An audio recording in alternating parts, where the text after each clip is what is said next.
What's up, homies? Let's talk about bailing on the skateboard. A lot of people have different views on this, and I'm going to provide my point of view that you don't have to bail out a gazillion times just to land a trick.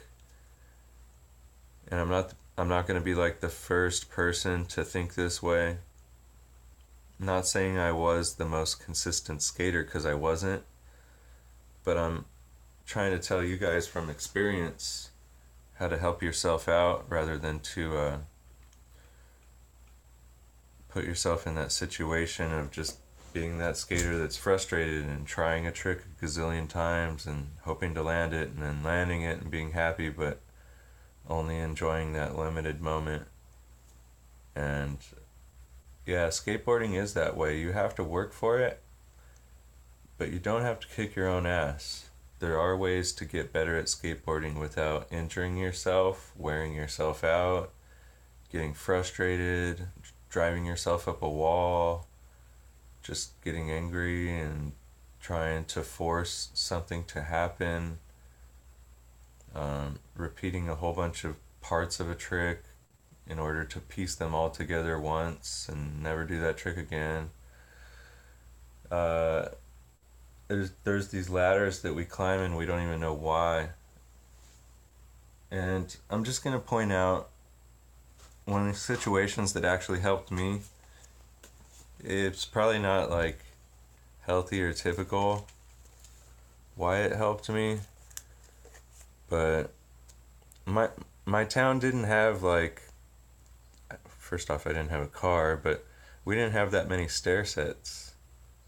It's kind of flat.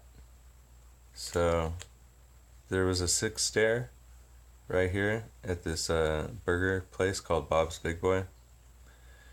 And it was in the middle of an intersection with gas stations on all sides and a freeway entrance and another burger stand. So it was really busy over there. And you couldn't really have your board just flying out into the intersection. So I changed my mindset and I said, anytime that I jump this, I'm going to have full faith of landing it. And I like the way that particular piece of terrain made me feel. I kind of noticed that I felt better about landing this stair set than other stair sets. I think what really contributed to my consistency was that I actually ollied this stair set every day because I figured, there was days where I didn't want to skate and I would just ride up to this, ollie it, and go home. Because I felt like if I lost my touch, then I might not land it the next day, And skateboarding's that way, where you have to kind of keep it going. And if you stop practicing a trick, you could lose it. You know what I mean? Your other solutions are to limit the amount of tricks that you do to what you're good at. There's nothing wrong with that.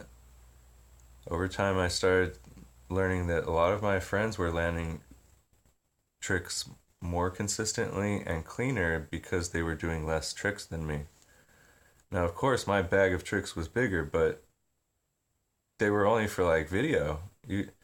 Half of the shit I was doing, I landed it once or twice, and then I was like, that is just too hard to land over and over. I don't like that trick.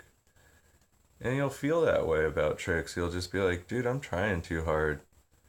This is just making me not have fun.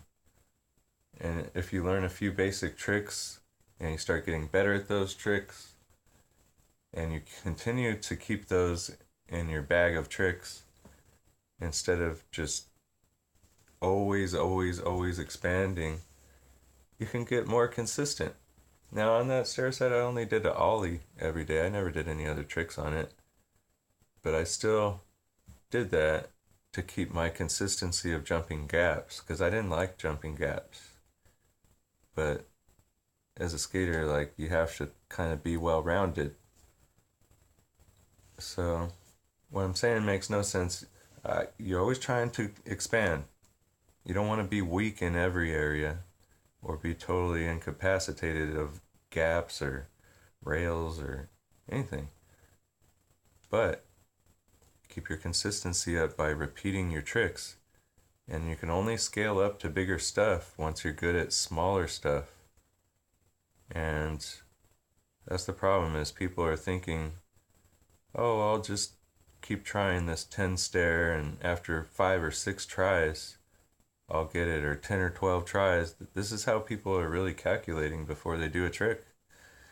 If you don't do it on the first try or think that you're going to do it on the first try, you probably shouldn't do it. You should probably practice on something smaller. And another thing that people aren't working on is when you are going to do something really crazy and big, practice on something smaller that day, earlier in the day. Okay, practice on a flat ground rail before you do a handrail.